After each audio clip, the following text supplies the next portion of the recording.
Hey there, welcome to the UkeStuff channel and welcome to this full UkeGuide review of this instrument. This is the Hola HM-21. It's the NT variation of the HM-21 and it is an interesting instrument. It's a very low cost instrument. To be fully honest and open about it, we have a hardware store, more towards a department store. In my part of the world, it's called Menards. If you're in the Midwest, you know it well. If you're not from the Midwest, you may not know it at all. But they have a Christmas toy area and they advertise these for $12.99. And I placed an order for one and I have not had a chance to review it since December of 2024. So this is my opportunity to take a look at this model in depth. So it is an Hola ukulele. These have been sold for a while. I think that this has been reviewed on other channels, such as Guided Ukulele some time ago, but this is a current version that I bought. So how does it stand up? That's what we're going to look at in this video. So what we do here is we look at some general categories that I look at for all instruments. Then I look at the specifications. Then I summarize the instrument and give it a UkeGuide rating out of 5 possible ukuleles. If you want to support the work on this channel, there are 3 things you can do. First of all, you can like this video. Second, if you would subscribe to this channel and the Uke Play-Alongs channel, that'd be very much appreciated. And third, you can always buy me a cup of coffee to say thank you for making this content at www.buymeacoffee.com/UkeStuff. So let's get into the actual review here with the subjective categories that I look at with all instruments. First, in terms of cost, you won't find this for $12.99 typically. It's listed, for example, on Amazon anywhere between $30 and $35, but that's still about as cheap as you can buy an ukulele these days.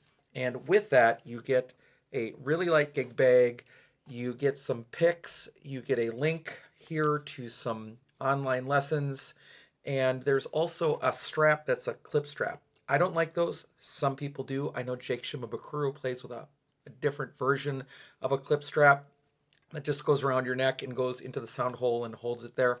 I prefer, if I'm going to wear a strap, to be a strap that uses strap buttons. But it's included, it's there. Even though I wouldn't use it, you might want to use it. So it does come with those. You don't get a tuner. So that's sort of a negative. That's sort of a really good thing to include. But other than that, I mean, you do get a bag and you get the instrument. And it's actually an instrument that can function as an instrument. So that's all good. So the cost, $30 to $35, the value, it exceeds the price because you get an instrument that actually functions like an ukulele at the very least. So that's really good. Now, in terms of build quality, it's a messy ukulele on the outside and on the inside as you look at it.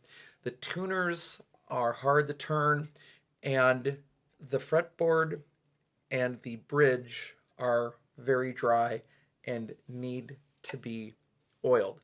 And that's something that I will do later with this instrument. As we talk about build quality, I do use an endoscope to take a look at the inside of the ukulele. I call that the internal Uke Cam. So let's take a look in here. So here we go. We're going down to the bottom of the instrument. It does have horizontal bracing on the back. As we look at the very bottom, there is no tail block. So that's kind of important to note. There is a bridge support plate, and that's good to see. You can see that it's straight kerfing, but it does have kerfing. There do not appear to be any braces on the soundboard other than a horizontal brace there right underneath the sound hole. So it's a little messy on the build. The laminate is clearly low quality. I mean, there's not glue everywhere. And of course the bridge is screwed in to hold it where it's at, but most of the holding pressure of the bridge isn't the screws, it's the glue itself. All right, let's take a look at the upper bout. All right, with the horizontal brace on the back of the instrument, it's really hard to get a good view here, but you can see the straight kerfing there that's used. You can see some glue mess, a lot of very clear glue used here. On both sides, a lot of glue mess right there. And then there's your neck block. It's a very standard build with very low quality components. This is not high quality tonal wood, but it does function. And that's our quick look at the inside of the Hola HM-21NT.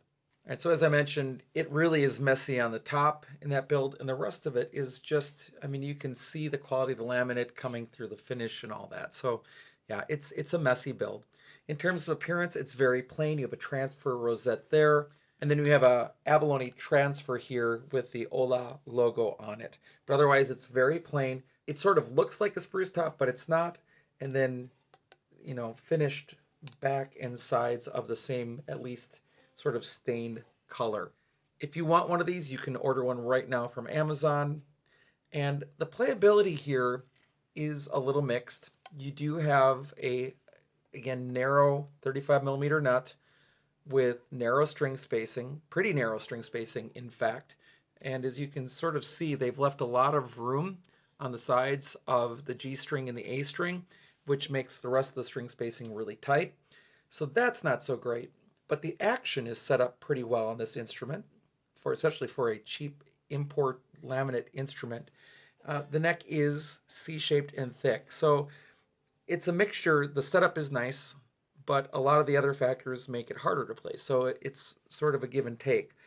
I'll take the low action, but wish some of the other specifications were a little different as well. In terms of sound quality, it's a laminate tone, a little boxy. The treble sounds are muted. The volume's okay, but it's not terrible either. So I have heard really, really cheap instruments like this that the sound is completely stuck. It's not completely stuck, but I'm also not going to say it's great. It's an average volume here. The sound is darker than bright, and I would for sure try some other strings. Now, it does have a label that says that these are Aquila Soprano guts. However, in my experience, Aquila Soprano guts have been more white, and these are more on a clear level. So I'm tempted to say that these are not Aquila Soprano guts. Could I be wrong? It's possible. It's okay. It's okay. It's not great. The volume is not super loud, and it's more dark than bright.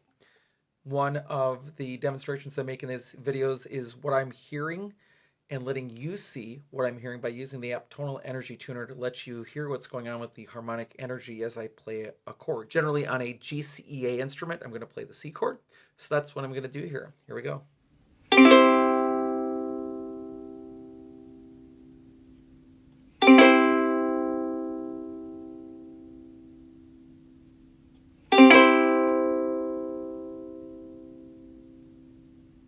Most of the harmonic energy is on the low end of the instrument. It actually has more sustain than it's showing. It's not great sustain. The sound is not much better when you hold the instrument away from your body. But yeah, it's a laminate tone. This one was a $13 instrument. You can buy them for $30. I don't know how much you expect at that price point. In general, for better sound, you would want to step up to a little bit more expensive instrument. And there are a lot of good options out there. So just as a thought, there are better sounding instruments for not a whole lot more money. All right, now that we've talked about the subjective categories, let's get into the specifications. It is a soprano ukulele with a scale length of 13.8125 inches. So it's almost approaching 14 inches in scale length. It has 12 frets with 12 to the body, very common for sopranos. It does not have any side position markers. One of my rules at this point is that every ukulele should have side position markers, and this one does not. And in my reviews for the last few years, I've limited any instrument that does not have side position markers down to a 3. Now, for the record, I do have a Magic Fluke that does not have side position markers that would be limited to a 3 as well. So do keep that in mind. But again, I do think that side position markers are a necessity for a player. The body style is a double bout ukulele, and the soundboard and back and sides are of some unspecified laminate. I'm going to guess it's going to be a basswood or something like that.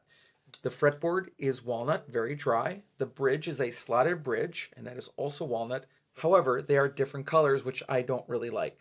It does not have a radius fretboard. The nut and saddle are plastic. It is not a compensated saddle. It's a straight saddle. It is a gloss finish on a semi-transparent stain and a colored stain on the back and sides and the neck and the headstock as well. The overall length is 21 inches and it weighs 14.3 ounces. So whatever that laminate is, it's also very light. They are open geared tuners with rather large buttons and they're a little hard to turn.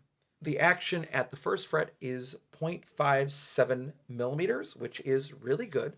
And the action at the 12th fret is 2.05 millimeters, which is excellent. And there is no buzzing as you play unless you don't hold the strings down properly. So the setup is really good for an inexpensive instrument. The nut width is 34.58 millimeters, so short of 35 millimeters.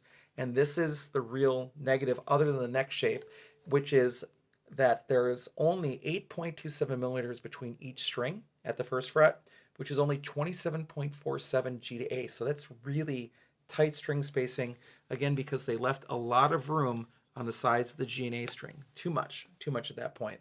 So that hurts playability while the action is quite good. The depth of the neck at the third fret is 21.63 at the third fret, and it is a C-shaped neck on a soprano, really C-shaped, with a pretty thick neck, especially with low string action. So at 21.63 millimeters from the top of the third string to the bottom of the neck. So again, doesn't help playability there either, in my opinion. All right, now that we've gone over the subjective categories and the specifications, let's summarize the instrument and give it a UkeGuide rating out of 5 possible ukuleles. This was an instrument I bought at a hardware store, no joke, in the Midwest called Menards as part of their Christmas toy selection area. It is a functional instrument. It could be given as a gift and it could be used as an instrument to learn on. This is a situation that you get what you pay for. You're getting a really low quality ukulele built out of low quality materials. It's messily put together. However, it functions as an instrument. The fretboard is set correctly. If I go through, you can pull the harmonics because it's set right where it needs to be. So it's responsive there. The action is good. It's just that the string spacing is really tight. The neck is really C-shaped. And again, it's just a messy build overall. The tuners are hard to turn, that sort of thing. Now, at $12.99, I should have bought a few of these and just given them away to kids that wanted an instrument to play. That would have made a lot of sense because it is an instrument that functions as a beginner instrument quite well. And it'd be great for that function. At $30 to $35, which is their going price, it's probably too much, even though it's a good value. I would spend at least $20 more, get into the $50 to $60 to $75 range, and buy a much better starter ukulele than one of these at the $30 to $35 price point. However, if these return to Menards next December, I'll buy a bunch and then just have them to give them out to kids that really, really want an instrument. I think that's the way to go with this. All right, thanks so much for joining me for this full UkeGuide review. I hope you're having a great day, and I'll be back soon with some more Uke stuff for you.